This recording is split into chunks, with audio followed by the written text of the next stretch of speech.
गजा के स्वास्थ्य मंत्रालय के अनुसार उत्तरी गजा के जबालिया शरणार्थी शिविर में इजरायली गोलाबारी में कम से कम 4 लोग मारे गए हैं। उधर मध्य गजा के दीर अल बला में अल अक्सा शहीद अस्पताल में 1 बच्चे और 3 महिलाओं समेत 5 लोगों के शव लाए गए।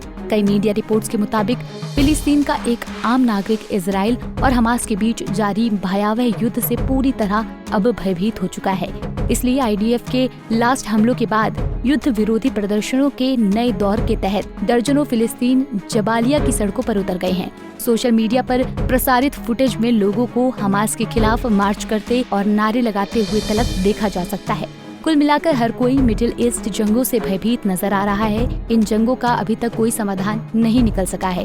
क्या इस बार जब नेतान्याहू अमेरिका के दौरे पर पहुंचे हुए हैं तो वो कोई समाधान ढूंढ पाएंगे? ये देखने वाली बात होगी। Bureau report, Punjab Kesari TV. हमसे जुड़े रहने के लिए हमारे YouTube चैनल को सब्सक्राइब करें और नई वीडियो की नोटिफिकेशन के लिए बेल आइकॉन को दबाएं।